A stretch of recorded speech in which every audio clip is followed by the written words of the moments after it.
আসসালামু আলাইকুম এভরিওয়ান। অভিমানী মন গল্পের ৯ নম্বর পার্ট। তো চলো বেশি কথা না কইয়া গল্প শুরু করা যাক। আপুর কাছ থেকে আমার ভাগ্নেকে আপনি আলাদা করে দিলে ও হয়তো মারাই যাবে। প্লিজ মাসুদ সাহেব, আপনি আমার ভাগ্নেকে আমার কাছে দিয়ে দিন। মাসুদ সাহেব বলল, আরে আজব তো, আমি কেন আমার সন্তানকে চুরি করতে যাব? আমি এবার জিব্বাতে একটা কামড় দিলাম। আমি এবার উঠে পড়লাম। মাসুদ সাহেবের হাত চেপে ধরে বললাম, ভাগ্নেকে কোথাও খুঁজে পাচ্ছি না, মাফ করবেন আর ছবিটা রাখুন। বলে আমার ভাগ্নের একটা ছবি মাসুদ সাহেবকে দিয়ে চলে আসলাম। আবার গাড়িতে চড়ে ড্রাইভারকে চালাতে বললাম। এক বন্ধুকে ফোন করে হোটেলের একটা রুম বুকিং দিলাম। হোটেলের সামনে গাড়ি থামিয়ে মিতুকে বললাম, তুই যদি সাবলীল ভাবে আমার সাথে হোটেলে প্রবেশ না করিস তাহলে আজ এখানেই তোকে একদম ফিনিশ করে দিব। মিতু আমার কথায় অনেকটা ভয় পেয়ে গেল। ওর হাতের বাঁধানো মুখের টেপ খুলে একটা ব্যাগে নিলাম। মিতু ভয়ে কোনো চেঁচামেচি না করে খুব সাবলীল ভাবেই আমার সাথে হোটেলে গেল। হোটেলের রুমে ঢুকেই মিতুকে আবার পূর্বের নাই বেডের সাথে রাখলাম। শালি অনেক দাঁড়িয়েছে আমায়। আর যদি আমার ভাগ্নেকে খুঁজে না পাই তাহলে এই হোটেলেই তোকে মেরে নদীর জলে ভাসিয়ে দিব আমি। তোর ভাইকে উচিত শিক্ষা দিব আমি। তোর এই হাতের অনেক জোর, তাই না শালি? দেখা দেখি আজ তোর হাতের কত জোর। তোর মাথায় তো অনেক বুদ্ধি। ওই দিন আমাকে মিথ্যা জালে ফাঁসিয়ে আমার বোনের সংসারটা ভেঙেছিলে। আজ দেখি তোর মাথায় কত বুদ্ধি। পালিয়ে দেখাস দিনই এই হোটেল থেকে। মিতুকে খাটের সাথে বেঁধে একটু পাশে এসে বাসায় আপুর কাছে ফোন দিলাম। ফোন ধরতেই আপুর কান্না ভেজা কণ্ঠ ভেসে আসলো। আমি বললাম, আরে আপু তুই কাঁদিস না, ভাগ্নের খোঁজ তো পেয়েই গিয়েছি আপু। আপু বলল, কি বলিস ভাই, সত্যি? আমি বললাম, আপু সত্যি খোঁজ পেয়ে গিয়েছি। ভাগ্নেকে কিডন্যাপ করেছে মাসুদ ভাইয়ার ভাড়াটে করা কিছু সন্ত্রাসী। ৫ লক্ষ টাকা ওরা মুক্তিপণ দাবি চেয়েছে। আমি যত তাড়াতাড়ি পারি ওদের টাকা দিয়ে ভাগ্নেকে নিয়ে আসছি। আর আপু শোন, এই খবর যেন কারো কানে না যায়, নইলে ওরা ভাগ্নেকে ক্ষতি করবে। আপু তুই ভাবিস না, আমি যে কোনো মূল্যে ভাগ্নেকে নিয়ে বাসায় ফিরবো। রাখি আপু, বলেই ফোনটা রেখে দিলাম। মিতুর কাছে আসতেই ও বড় বড় চোখে আমার দিকে তাকালো। আমি ওর মুখের টেপটি খুলে দিলাম। মিতু বলল, আবির এগুলো কি? তুমি না বললে আমার ভাই তোমার ভাগ্নেকে চুরি করে নিয়ে গিয়েছে? আমি বললাম, মিসেস মিতু। মিতু বলল, তাহলে এখন আবার তোমার আপুকে ফোন দিয়ে এইসব কি বললে? আমি একটা হাসি দিলাম। মিতু বলল, আবির এগুলো কি হচ্ছে? তোমার ভাগ্নেকে কিডন্যাপাররা তুলে নিয়ে গিয়েছে, আর আমায় এভাবে নিয়ে এসে বেঁধে রাখছো কেন? আমি আবারও হাসি দিলাম। আমার ভাগ্নেকে তোমার ভাই চুরি করে নিয়ে গিয়েছে, এটা হোটেলের সবাই জানে। আমার ভাগ্নে কিডন্যাপ হয়েছে, এটা তুমি, আমি, আপু আর আমার পরিবার জানে। কিছুই বুঝছে না তো মিস মিতু? মিতু মাথা নাড়িয়ে জানালো, না ও কিছুই বুঝছে না। আমি বললাম, গুড মিস মিতু, 2 দিন এভাবে থাকলে সব বুঝতে পারবে। একটু পর অনু ফোন দিলে আমি মিতুর মুখে আবারও টেপ লাগিয়ে দিয়ে দরজা লক করে বাইরে আসলাম। অনু বলল, আবির প্রতীক তো কান্না করেই যাচ্ছে। আমি বললাম, অনু তুমি এক কাজ করো, ওকে কিছু খাবার খেতে দাও আর তুমি মাথাটাও সামনে দাও। অদ্ভুত হলেও সত্যি, আমার ভাগ্নে 2 সেকেন্ডের মধ্যে ওর কান্না থামিয়ে দিবে তোমার চুল ও কান টেনে। আমার কথা মতো অনু তাই করলো এবং প্রতীক কান্না থামালে ও কিছুটা অবাক হয়ে গেল। আমি বললাম, আচ্ছা অনু তুমি ওকে দেখে শুনে রেখে বলে ফোনটা কেটে দিলাম। আপনারা ভাবছেন এসব কি হচ্ছে, চলুন আপনাদের সবটা খুলে বলা যাক। আসলে আমার ভাগ্নেকে কেউ কিডন্যাপ বা মাসুদ সাহেব চুরি করেননি। ওই দিন রাতে আমার ঘুম আসছিল না, তাই হোটেলের বাইরে পায়চারি করতে করতে একসময় ছাদে চলে যাই। ছাদে গিয়ে এত রাতে অনুর মতো কাউকে এত রাতে ছাদে বসে থেকে কাঁদতে দেখে আমি কিছুটা অবাক ও ভয় পেয়ে যাই। সাহস নিয়ে অনুর কাছে গেলে দেখি আসলেই অনুই ওটা। আমাকে দেখে অনু আমার কাছে ক্ষমা চাই, আমি ওকে ক্ষমা করে দিই। এরপরেই আমরা অনুর রুমে আসি। রুমে এসে মাসুদ ভাইয়ার ভুল ভাঙানো ও শিক্ষা দেওয়া, মিতুর ওর কর্মের উপযুক্ত ফল পাওয়ানোর ব্যবস্থা করার জন্যই এই প্ল্যানটি করি।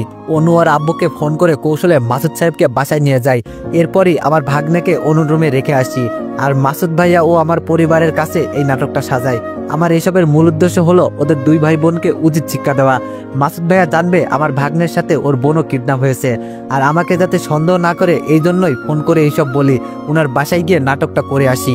এইদিকে নিজের বোন, অন্যদিকে সন্তান, 2 জনকে হারিয়ে অবশ্যই মাসুদ ভাইয়া কিছুটা হলেও শিক্ষা পাবে। একা হয়ে যাবেন উনি, তখনই আমি আবুকে নিয়ে আসল খেলাটা জমিয়ে দিব। আমি জানি না এই প্ল্যানটা ঠিক কতটা সফল হবে, তবে ওদের 2 ভাই বোনকে কতটা হেনস্থ করব তা হয়তো ওরা ভাবতেও পারবে না। বাজারে চলে আসলাম। এসে আমি কিছু খেয়ে নিলাম, সাথে করে 1 প্লেট ভাত, মরিচের গুঁড়া ও 1 বোতল পানি নিয়ে আবার হোটেলে গেলাম। রুমে ঢুকে মিতুর এক হাত ও মুখের টেপ খুলে দিয়ে ওকে খেয়ে নিতে বললাম। মিতু ভেবেছে ওর জন্য ভালো দামি খাবার এনেছি। খাবারের প্যাকেটটি তাড়াহুড়ো করে খুলে দেখতেই ও আমার দিকে অবাক দৃষ্টিতে তাকালো। কিরে কাল লাগেনি, কি দেখছিস? খা, মধু মধু, সবে মাত্র শুরু, আরো কত কিছু দেখবি। তুই কি ভেবেছিলি আমার এতটা ক্ষতি করে বেঁচে যাবি তুই? আমি তোকে কিছুই বলবো না, সব ভুল ভেবেছিস কাল নাগিনি, সব ভুল।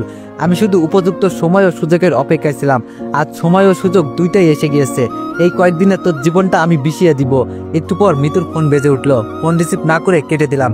এবং আপনার বোন ও সন্তান আমাদের কাছে বন্দী রয়েছে বলে ফোনটা বন্ধ করে দিলাম। মিতু খাবার না খেয়ে চোখের জল ফেলতে ফেলতে শুয়ে পড়লো। আমিও একপাশে শুয়ে পড়লাম।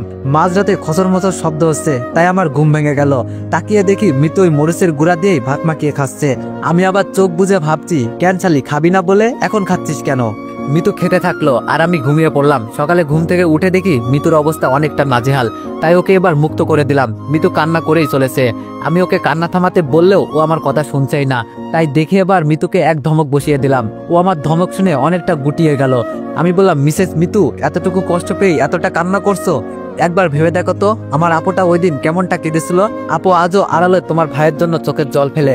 মেনে নিয়েছি যে দোষটা আমারই ছিল, কিন্তু সেই দোষে তুমি আমার আপুর সংসারটা কেন ভেঙে দিলে? মিতু বলল, আবির, আমি ওই দিন এমনটা করিয়েছিলাম তোমার আপুর সংসার ভাঙতে নয়, তোমার উপর রাগ হয়েছিল আর ভাইয়ের হাত থেকে বাঁচতে। আমি বললাম, বাহ মিতু বাহ, আমাকে 1 মাস জেল খাটিয়েও কি তোমার আমার উপরে জমে থাকা প্রতিশোধের নেশাটা মেটে নাই যে তুমি পরবর্তীতে এইভাবে প্রতিশোধ নিয়েছিলে? আমার কথার উত্তর না দিয়ে মিতু চুপ করে কাঁদতেই থাকলো। মিতু, তোমাকে যেদিন অপু ডিভোর্স দিয়েছিল সেদিনও কি তুমি বুঝেছিলে না একটা মেয়েকে স্বামী ডিভোর্স দিলে তার কতটা কষ্ট হয়? সেদিন কি পারতে না তোমার ভাইয়াকে সবটা খুলে বলতে? মিতু বলল, সাহস পাইনি ভাইয়াকে সব খুলে বলার। তোমার উপর প্রতিশোধ নিতে গিয়ে আমি নিজে সেই প্রতিশোধের আগুনে জ্বলে পুড়ে গেছি। তুমি আমার পিছু হাঁটা ছেড়ে দিয়েছো। ভাইয়াকে সব বললে ভাইয়াও যদি আমাকে ছেড়ে দিত তখন আমি কোথায় যেতাম? একটা লম্পটকে ভালোবেসে হারিয়েছি আমার মায়ের মতো ভাবির আদর, হারিয়েছি তোমার মতো একজন বেস্ট ফ্রেন্ডকে। তোমার চরিত্রে দাগ লাগাতে ও ভাবির সংসারটা ভাঙতে গিয়ে আজ আমার সংসারটা ভেঙে গিয়েছে। আমারও চরিত্রে কলঙ্কের দাগ লেগে গিয়েছে। আজ বুঝতে পেরেছি পাপ কাউকে ক্ষমা করে না। আবির, তুমি আমাকে একটা সুযোগ দাও প্লিজ। আমি কথা দিচ্ছি আমি বাসায় ফিরেই ভাইয়াকে সব কথা খুলে বলবো। এতে ভাইয়া আমাকে যা শাস্তি দিবে আমি সব শাস্তি মাথা পেতে নিব। আমাকে এই সুযোগটা দাও প্লিজ আবির। আমি বললাম, আচ্ছা ঠিক আছে মিতু, যাও ফ্রেশ হয়ে এসো, আমরা আজই বাসায় ফিরবো বলে আমিও রেডি হতে চলে গেলাম। অনুকে ফোন করে আমার বাসায় চলে আসতে বললাম। আমি আর মিতু ওর বাসার দিকে রওনা দিলাম। মিতুর বাসায় পৌঁছে গেলাম। সারা বাড়ি খুঁজেও মিতুর ভাই মাসুদ ভাইয়াকে পেলাম না। মিতুকে ওর ভাইকে ফোন দিতে বললাম। মিতু মাসুদ ভাইয়াকে ফোন দিলে উনি ফোন উঠাচ্ছেন না। মিতুকে রেখে আমি বাসার দিকে রওনা হয়ে গেলাম। বাসায় আসতেই আপু আমার কাছে দৌড়ে আসলো। আপু বলল, ও ভাই, আমার বুকের মানিকটা কোথায়? তুই না বলছিস প্রতীককে নিয়ে বাসায় ফিরবি? আমি কিছু বলার আগে আপু আমাকে জড়িয়ে ধরে কান্না শুরু করে দিল। আপুকে শান্ত করে বললাম, আপু কাঁদিস না, আর কিছুক্ষণের মধ্যেই ভাগ্নেকে নিয়ে অনু বাসায় ফিরবে। ভাগ্নে অনুর হেফাজতে আছে। আপু বলল, ভাই তুই আমাকে মিথ্যা সান্ত্বনা দিস? আমি জানি তুই আমাকে মিথ্যা আশ্বাস দিচ্ছিস রে ভাই, সত্যি করে বল না ভাই প্রতীকের কি হয়েছে? বুঝলাম আপুকে এইভাবে বলে বিশ্বাস করানো যাবে না, তাই ফোন বের করে অনুকে ফোন দিলাম। হ্যালো অনু, প্রতীক তোমার কাছে না? আপুকে একটু বলো তো অনু, তুমি যে প্রতীককে নিয়ে আমাদের বাসায় আসছো। ফোনটা এবার আপুকে দিলাম। অনু আপুকে সব বললো, আপু তবুও যেন বিশ্বাস করলো না। তাই আমি অনুকে এগিয়ে নিয়ে আসতে বলে একটু বাইরে বাস স্ট্যান্ডের দিকে যেতে লাগলাম। রাস্তায় হঠাৎ অপুর সাথে দেখা হয়ে গেল। অপু বলল, আবির কেমন আছো? আমি বললাম, আছি এই তো, তুমি কেমন আছো অপু? অপু বলল, এই কোনো রকম। আবির, তা মিতু কেমন আছে? আর তোমরা কবে বিয়ে করছো আবির? আমি বললাম, মানে অপু এসব কি বলছো তুমি? অপু বলল, আমি সত্যিই তো বলছি, তোমরা কবে বিয়ে করছো সেটা জানতে চাইছি আর কি। আমি বললাম, দেখো অপু, আমি কেন মিতুকে বিয়ে করতে যাব? অপু বলল, মিতু তোমায় ভালোবাসে তাই? আমি বললাম, ভালোবাসে মানে এসব কি বলছো তুমি? আমি তো কিছুই বুঝছি না। অপু বলল, ও তাহলে শোনো আবির। অপু বলল, ওই দিন বাসের রাতে আমি যখন মিতুর কাছে যেতে থাকি তখনও আমাকে বাধা দেয়। আমি বাধা দেওয়ার কারণ জানতে চাইলে মিতু বলে, ও তোমায় ভালোবাসে, তোমাকে ছাড়াও কোনোদিন কাউকে স্বামী হিসাবে মেনে নিতে পারবে না। মিতুর কথা শুনে আমার রাগ হয়, তাই জোর করে আমি ওর কাছ থেকে স্বামীর অধিকার কেড়ে নিতে ওর কাছে যেতে থাকি। ফলে মিতু আমাকে লাথি মেরে বেড থেকে নিচে ফেলে দেয়। তখনই আমি রাগের বশে ওকে এলোপাতারি পিটাতে থাকি। সারা রাত ধরে ওর উপর অত্যাচার করলেও মিতু আমাকে স্বামীর অধিকার দেয়নি, শুধু তোমায়ও ভালোবাসে বলে। আমি বললাম, এসব কি সত্যি নাকি? অপু বলল, সত্যি আবির। আমি বললাম, মিতু যদি আমাকে ভালোবাসে তাহলে ও কেন তোমাকে বিয়ে করলো? অপু বলল, ওর ভাইয়ের চাপে আর আমার কাছে ওর কিছু আপত্তিকর পিক থাকায়, যার জন্য মিতু ভয়ে আমাকে বিয়ে করতে রাজি হয়েছিল। আমি বললাম, আচ্ছা তা না হয় মানলাম, কিন্তু মাসুদ ভাইয়া কেন তোমার সাথে মিতুকে বিয়ে দিতে রাজি হলেন? অপু বলল, কেননা মিতুর ভাই জানতে পেরে গিয়েছিল মিতু তোমাকে ভালোবাসে, তাই ওই দিন উনি আমার সাথে মিতুকে বিয়ে দিতে রাজি হয়ে গিয়েছিল। অপু বলল, আচ্ছা আবির, এখন আমি আসি, আর দোয়া করি তোমরা যেন সুখী হও বলে অপু চলে গেল। আমি রাস্তার এক পাশে গিয়ে দাঁড়িয়ে কিছুক্ষণের জন্য ভাবতে থাকলাম যে মাসুদ ভাইয়া একদিন মিতুকে অপুর হাত থেকে বাঁচাতে আপুকে দিয়ে অভিনয় করিয়ে নিয়ে অপুকে জেলে দিয়েছিল, অথচ আবার সেই অপুর হাতে মিতুকে তুলে দিতে ওই দিন যেন উনি একটুও দ্বিধাবোধ করেননি। কারণটা হলো শুধু মিতু আমাকে ভালোবাসে বলে আজ কেন বেশ কিছু সংকোচ বেঁধেছে আমার মনে। মিতু যদি একসময় অপুকে ভালোবাসতো তাহলে সে কিভাবে আমাকে আবার ভালোবাসতে পারে বুঝছি না। আবার মাসুদ ভাইয়াও মিতুর সাথে এটা কেন করলো সেটাও তো আজ আমার কাছে অপরিষ্কার মনে হচ্ছে। আমি কি অপুর চেয়ে খারাপ ছেলে ছিলাম নাকি যে মাসুদ ভাই মিতুকে জোর করেই অপুর সাথে বিয়ে দিয়ে দিলেন? জানি না এইসব সংকোচ কিভাবে দূর হবে আমার মন থেকে। দেখি অনুকে ফোন দিয়ে ও কত দূর আর কতক্ষণ লাগবে আসতে। ফোন বের করে অনুকে ফোন দিলাম। অনু কোথায় তুমি, আর কতক্ষণ লাগবে আসতে? অনু বলল আবির আর আধা ঘন্টা মতো লাগবে। অনু তোমার আসতে তো এত সময় লাগার কথা না? অনু বলল আবির আমরা ট্রাফিক জ্যামে আটকে পড়েছিলাম তাই দেরি হচ্ছে আর কি। আমি বললাম ও তা ভাগ্নে কি করছে? অনু বলল ও আমার কোলে ঘুমাচ্ছে, কিছুক্ষণ আগে কিছু খাওয়ালাম এখন ঘুমাচ্ছে। আমি বললাম আচ্ছা তাহলে ভালো করে এসো, আমি বাস স্ট্যান্ডে আসি, বাস থেকে নেমেই ফোন দিও। অনু বলল আচ্ছা বাস থেকে নেমেই তোমায় ফোন দিব বলে অনু ফোনটা কেটে দিল। আমি এক চায়ের দোকানের পাশে চা অর্ডার করে দাঁড়িয়ে আছি। একটু পর দোকানদার চা নিয়ে এসে আমার হাতে দিল। আমি চায়ের কাপে মুখ দিতে যাব কি অমনি কেউ কিছু একটা দিয়ে চায়ের কাপে বাড়ি বসিয়ে দিল। আমি লাফ মেরে উঠলাম, পাশে তাকাতেই দেখি চল 1 মাস জেল কেটে তো শিক্ষা হয়নি, দেখছি এবার তো সারা জীবনটা জেলেই কাটবে। বলেই আমি কিছু বলার আগেই মিতুর ভাই আমাকে হাতে হাত করা পরিয়ে দিল। আমি বললাম মানে আমি কি করেছি আর আমার অপরাধী বা কি? মাসুদ ভাই বলল তোর অপরাধ কি তা থানায় গেলে জানতে পারবি। আমি বললাম না আপনি তো বিনা দোষে আমাকে থানায় নিয়ে যেতে পারেন না, আগে আমাকে কোন অপরাধে থানায় নিয়ে যাবেন সেটা বলুন, নইলে। মাসুদ সাহেব বললেন নইলে কি করবি? বলে উনি আমার শার্টের কলার ধরে টানতে শুরু করে দিল। আমাকে জিপে উঠিয়ে নিয়ে থানায় নিয়ে গেল।